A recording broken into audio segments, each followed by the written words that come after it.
السلام عليكم ورحمة الله وبركاته. وكشمار كفوني كم جرتنا فيا كيساني ما فيديو كان دقيق فدا هندي كيساني يوم متتدا متكشول فاد أفتواني نمتين دون راح وجدتي وقارب ومن كل عربتي gurguramuu bira darbitee moo gudee damtee ربي أكسي namichi waliin bulee gudeedee erga deemtee ija saddeetii ulfisii ija torbaa ulfooftee jirti jette waa tokko wanta jala mureessitti mu tokko bareechine dhaggeeffadhu shi ati obboleettii kooti dhiiga kooti siif lubbuudhaan kenna siif biyya sana nan dhufa siif isuma dhugumaati lubbuun sii kenna anis hordoftoonni kootis qabadhu bareeche deebisee immoo abbaa fedhe sodaatiin ulfaa'uu yoo ta'e ijoolleen biyya keessatti ulfaa'an Itoophiyaa keessatti ummata miiliyoona 110 keessaa miiliyoonni 10 ol mana haadhaatti durbatu jedhaman ulfaa'an haaraan siin hin baane dubartiidhaan shawwadamta hin gudeedamta dallaalaan si gudeeda fireendiin jedhamu si gudeeda anuu meeqa gudeedeera eesse hin sodaatin jechuufan jedhe malee gudeedee miti yan hin sodaatin dubartiidha dubartummaadha waadanuu sirra ga'a dubartiirra waadanuu ga'a si hubanna namni maallaan jedha maal jettee ofittiin callisin obboleettiin koo dhalattuu naannoo Wallaggaati nu jalaa gudeedamte arabatu gudeede kan gurgurate immoo nama keenya gurguramtee jirti jettee nutti himte ani immoo tokkoffaa gurguramuu kee lammaffaa immoo intalli Oromoo tokko gudeedamtee fooftee gara biyyaatti galuuf jechuu yeroo naga'u duutatti iyyuu jedhameyyuu yeroo naga'u baay'ee natti dhaga'ame miira keessa galee viidiyoo sirratti hojjedhee si barbaadaa turre. Achumaan obboleettiin keenya si bira jirtu kun Mubaarak Musammaa yoo na barbaadde bakka na barbaaddetti naa kottu ani hin gudeenne maal jette. Waa tokko si gaafadha uummata Oromoo irratti. Maqaa uummata Oromoo 1,400 irratti waan si gaafadha. Tokkoffaa sodaattuudhaati. Tokkoffaa dhaggeeffadhu waan sitti maan. Abbootiin kee keessattuu dubartoota Wallaggaa ta'a miirri sodaa wayii sitti naga'amin. Dhugaa Rabbii sitti maan. Dhageesse dubartoonni naannoo keessanii dhiira caalti. Dhageesse hin sodaatin. Waa tokko hin taatu foon abbaa kooti. Nama 1,500 si ilaalaa jira. Uummanni kun siif wareegama. Hin sodaatin. Wannan si gaafadhu waa hunda sin gaafadhu. Obboleettiin kee erga biyyaa baate obboleettiin koo isa kan gaa Oromoon yeroo biraa ibsinaafi. Erga biyyaa baate ji'a 8 jette. Akkasii amma ji'a 7 erga biyyaa akkasidha. Obboleettiin kee erga obboleettiin koo biyyaa baate jettee paaspoortii nutti ergitee jirti. Paaspoortiin keessa ji'a 8 ibsa. Narka jira paaspoortiin kee sittan hima maqaa qooyi maqaan sitti himaan maqaan sitti himalee siin ta'u. Qooyi nama biraatiin naseen anaanaa softaa isaa narkaa ba'uu hin dandeessu. Maaliif siifani an siifani. Yaala obboleessi kee akkati hin miidhamneef dhugaa jirtu garuu yeroo dubbannu ati akka hin miidhamne namni biraallee maqaa akka hin banne. Galee kanaaf akka walitti himnee uummanni Oromootis cinqamaa jira erga waa'ee keetii miidiyaa irratti gadhiifame al tokko uummanni Oromoo cinqamee eessa jirtii hin dhannaa mucaan keenya maal taatee jedhee cinqamaara. Galee maqaan paaspoortii keetii warqeedhaa? Warqee. Ayyee ji'a 8. Ji'a 8 jedha. Ati waan si gaafadhu gabaabaa dubbatta. Waan dheeraa sin haasofsiisu waan. Jalqaba biyya Dubaay dhufte miti? Biyya Dubaay dhufte. Biyya Dubaay ji'a tokko tuunguutiin gara Liibaanoon yookiin bakka amma jirtutti darbite akkasii? Paaspoortii kee irraa tala jira kun hundi jechuudha. Ammas immoo kaansileeshinii ijoolleen kaleessaa haati firaa addeloo jiraattee galatoomtu Dubaayin kan jiraattu kan miskiinota gargaartu achumaan kaansileeshinii kee baaftee naa ergite. Maal jettee paaspoortii kunoo haati firaa. Paaspoortiin kee maal jedhaa ji'a tokko biyya Dubaay keessa teessee dabarfattee biyya biraa deetti kan jedhu nuu ibsee haadha firaatu nama kompiitaraa nuu ilaalchise warra biyya kana warra seeraa jechuudha. Yeroo nuu ilaalchise jettu ji'a tokkitti tunguutiin gara sanatti.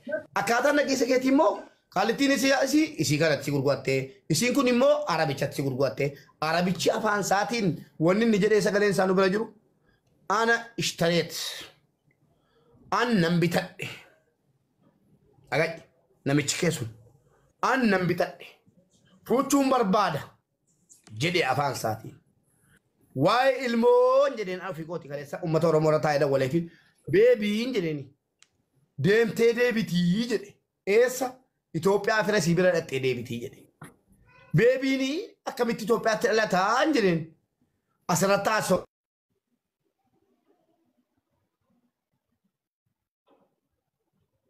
Mubeenii torkii qabeen fakkaata. aannan bitadhe neetworkii maali? Nagamu sagaleen koo ijoollee haadha fira. Malufti. Sila nagamu ture. Nagamu sagaleen koo. Aseen nagamu. Meesh. Sana booda namichi kee koppiliinkii godhan jiran malee uummata xamaamaata jala guutee namiti koppiliinkiin godhan jedhu waraabachuu waraabbatanii deemuu malee furmaatti kaa'uun nuti erga caalaa rakkoon qabuti. Namichi waa lama haasa'e fuuchuun barbaada akkatti qophooftee yookiin gorfamteetti tun ta'een kanan si gaafadhu gaaffii qaxxaamuraati. Namichi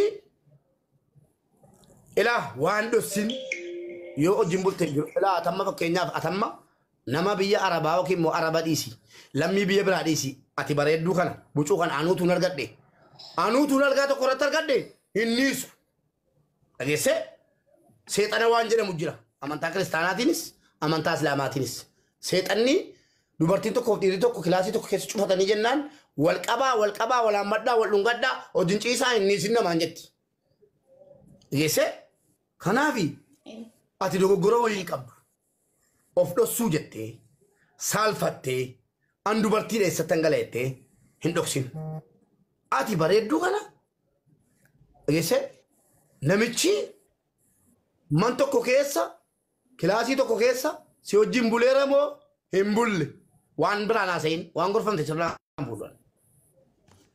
Akkuma galgala siin jedhee dhaabar galgala akkuma sitti meedhaam kun hundi isaa. Ummatatti ummatni ganaa ol galaa poolisoota waan arge kiyyaa beddellee jirta as keessa kottu ol gali ijoollee poolisootaa ijoollee Oromiyaa keessa jiran maal kan simachuudha qophaa'antu jiruuti intarviisii gochuu barbaadeetani malee natti an dhageera waa hunda. Anaan kanatti jette maa ummatatti mu wallaaleen anaan kanatti jette namichi kilaasii tokko keessa na wajjin buleeraa algaa tokko irras wajjin bulleeraa ilmoo naadeessa naan jedheeraa. Ilmoon barbaada naan jedheeraa jetteetta amanaan hin barbaanne malee sagalee keessii banu hin barbaanne an sana tukkusiisaa uummanna dhaggeeffatu namicha waliin kifilee tokko keessa bulteetta moo hin bulle. Akkuma galgala siin jedhee buleera. Wanta raawwatte qabdaa naan jetteetta. No namicha waliin kilaasii tokko keessa bulteetta moo hin bulle kana qofa natti. Buleera.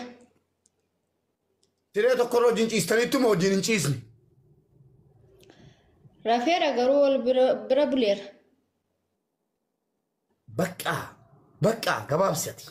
Uummanni Oromoo jaamaa miti in hubata. Olan galcha namoota jajjaboo ol galcheen itti si kenna maaliif? Sila obboleettiin kee dhuftee irratti boosse. Aanaa dubbii kanatti gale. Ati dubartiidha. Dubartiin haadha kooti. Haadha manaa kooti. Callisee yoo dhiise namuu na taajjaba.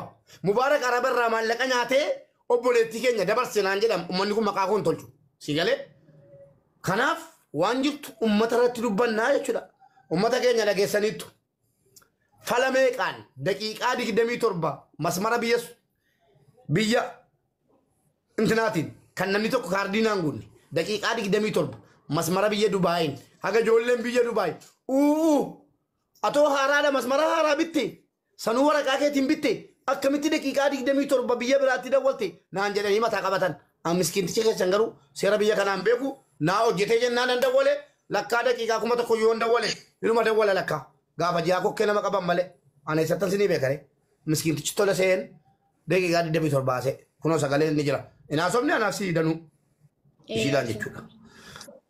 Daqiiqaa 27 erga karakkarreen booda maallaan jettee mucha wajjin butteetta moo hin bullee jedhee tiyyee jennaan bulleerra baqqaanaan jette.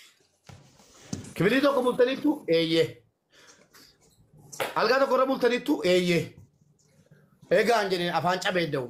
Afaan cabee sitti naasofneen bulleerra baqqaanaan jettee ilmoo sirraa argadha baga jedhee namichi. Sinfuudha baga siin jedhee. Ilmoon adeessa baga siin jedhee. Ammati akkasuma godheera jettutti hin eeguwanii. Siin hin jennaan milikkita afaan baala giyaasa jechuudha. Waraabamee jira sagaleen keenya. Yoo shakkite kunooti. Dhaggeeffadhaa uummata keenya. Maaliifi?